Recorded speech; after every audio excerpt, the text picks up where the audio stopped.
21 ब्रह्मांड है इस काल के, इसमें 21 प्रांत समझ लो। एक प्रांत में ये एक एक विभाग के मंत्री हैं, रजोगुण विभाग के ब्रह्मा जी, सतोगुण विभाग के विष्णु जी, तमोगुण विभाग के शंकर जी। बस इतने मालिक हैं ये। और ये किसी के संस्कार को कम और अधिक नहीं कर सकते, वर्क डन ही देते हैं, अपना किया कर्म ही प्राप्त कराते हैं।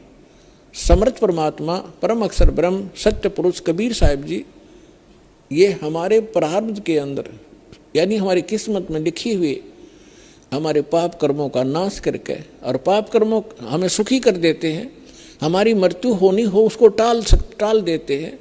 हमारा और भी कोई आपत्ति होनी है, कोई अक्षति होनी है, उसको भी वो जो पाप कर्म से होनी थी और पाप कर्म नाश हो गया, उस कर्म से ही तो हानि होनी थी, कर्म परमात्मा ने कैंसिल कर दिया तो सुख हुआ।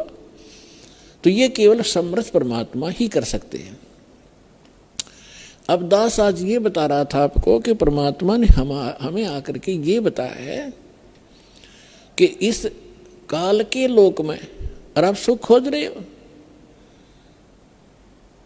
जिनको आप परमात्मा माना करते थे, थारे भगवान, आपके भगवान सुखी नहीं, कभी सपने में सुख नहीं हुआ उनको।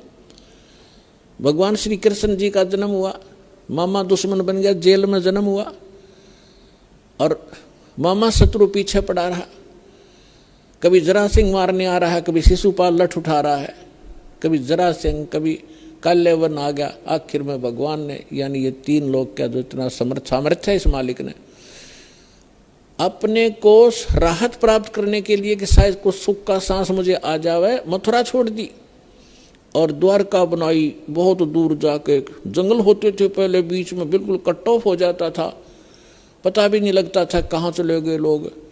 द्वारका समुद्र के अंदर एक टापू में जाकर अपना जीवन निर्वाह किया। और अंत कैसा हुआ श्री कृष्ण जी का?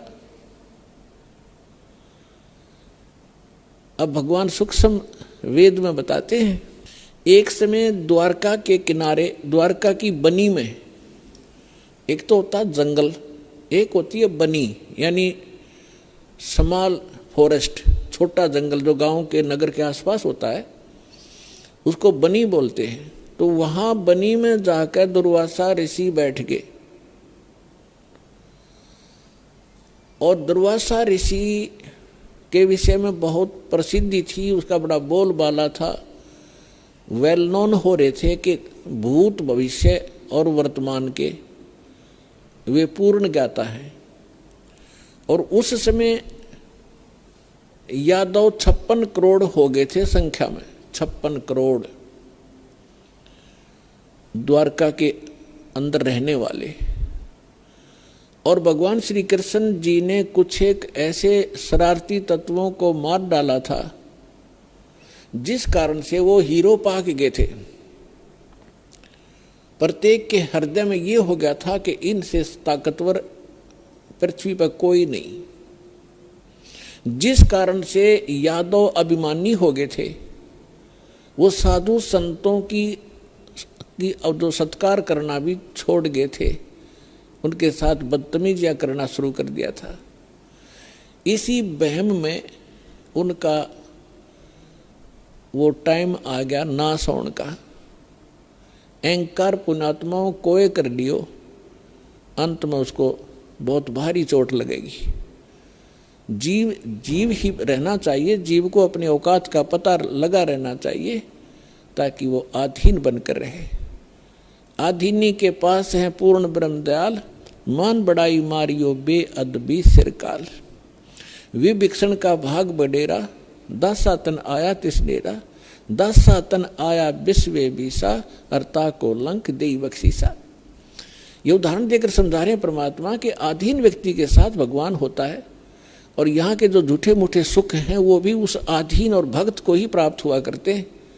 रावण ने कितनी भक्ति की, सिर भी काट कर चढ़ा दिए, लेकिन अभिमान नहीं गया। जिस लंका को वो रखना चाहता था उस लंका को उसे भी हाथ धोना पड़ा अंत में उस अहंकारी प्राणी ने, और एक अधीन बनकर भगवान की भक्ति करता था। परमात्मा आए हुए थे, मुनिंद्र नाम से आए थे त्रेता युग में, जब मंदोदरी और विभीषण परमात्मा के शिष्य हुए थे। और परमात्मा के ज्ञान से आधीनी आती है, आधीनी शिक्षा पर सभी भगत के गुण संपन्न होते हैं, और जिसके अंदर भगत के गुण है वह भगवान रहता है। जिस कारण से विभीषण को वो लंका भी प्राप्त करवाई दाता ने, और रावण उस लंका को रख नहीं सका, वो भक्ति भी करता था लेकिन अभिमान नहीं कहा। तो कहने का भाव ये है कि इस सत्संग से आपको हर एक पहलू पर रोशनी दी जाएगी, ताकि आप परमात्मा के इस तत्व ज्ञान की रोशनी से कहीं ठोकर ना खावें, कहीं गिर ना जावें, अपना काम ना बिगाड़ लें। ये फाउल पॉइंट आपको गिनवाए जा रहे हैं भक्ति के अंदर जो होते। तो यहाँ परमात्मा कहते हैं कि आदिनी के पास है वो पूर्ण ब्रह्म दयाल, मान बड़ाई मारियो हो बेअदबी सिर काल। विभीषण का भाग बडेरा, के बड़भागी था विभीषण, के दासा तन आया तिसनेड़ा, के उसके पास आधीनी आई। विभीषण का भाग बडेरा, दासा तन आया तिसनेड़ा, दासा तन आया विश्वे बीसा, जाको लंक दई बख्शीसा। ऐसा दासा तन है भाई, लंक बख्शते वार न लाई। फिर परमात्मा कहते हैं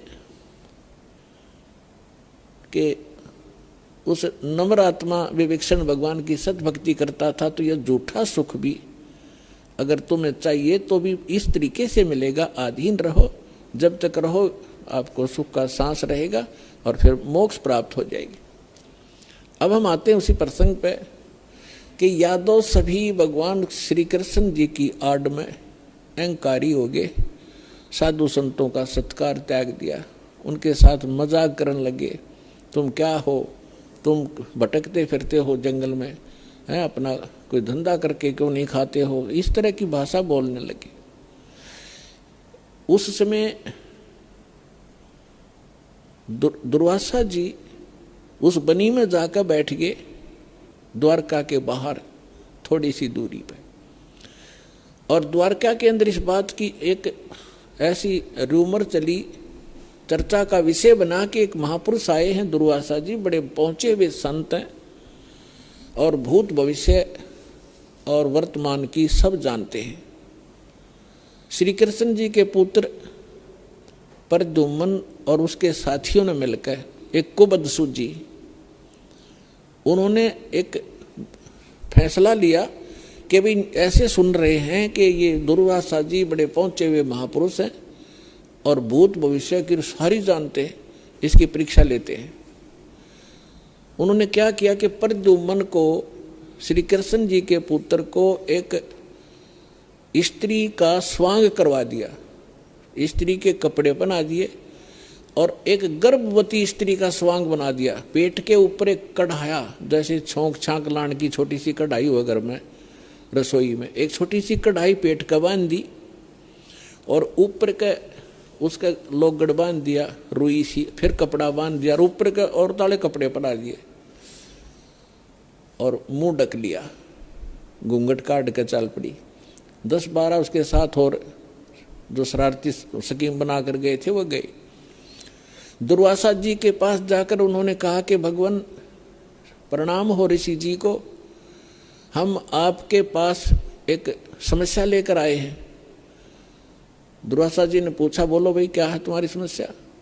कि ये व्यक्ति और ये इसकी पत्नी, इनके विवाह को 10-12 वर्ष हो गए थे ऋषि जी, अब भगवान ने दया बख्शी है या गर्भवती हुई है और ये उतावले हो रहे हैं। आपके बारे में सुना है कि आप भूत भविष्य और वर्तमान की सारी जानने वाले हो, तो ये आपसे ये पूछना चाहते हैं कि इसका लड़का होगा कि लड़की? अब दुर्वासा जी ने अपनी दूरबीन ला के देखा, देव दृष्टि, उसने वो समझ गया कि बकवास कर रहे हैं रामजादे। लाल आंख करके और ठाया चिमटा ने बोला, यादव कुल का नाश होगा, इससे तुम्हारा ना सर्वनाश होगा यादव कुल का, भाग जाओ रामजादो, तुम क्या कर रहे हो? और ये तो भाग लिए बालक, आगे थारा नाश होगा इससे। अब वो बच्चे भाग आए गाँव में, बच्चा तक ये था, पोता लड़का हो रहा था निरोध, उसका प्रद्युम्न बन गए। बाकी कुबद तक कभी भी ये जो बुरा कर्म होता है आदमी को किसी न किसी एज में दुख जरूर देगा। तो नगर में जब आए उन्होंने सबको बताया कि ऐसे ऐसे हम गए थे। दुर्वासा जी तो सचमुच जान गए, वो तो सचमुच जानकार है। उन्होंने बता दिया कि ये गर्भवती नहीं है और तुम्हारा नाश होगा, जिससे तुमने गर्भ बना रखा है इसका, इससे तुम्हारा नाश होगा। तो गांव के जो मुखिया और बुद्धिमान से व्यक्ति बुजुर्ग थे उनको चिंता बनी कि बच्चों ने तो बकवाद कर दी और उसने श्राप दे दिया, सारे मरेंगे तब। तो उनमें से कुछ कहने लगे कि हमारे सिर पर भगवान श्री कृष्ण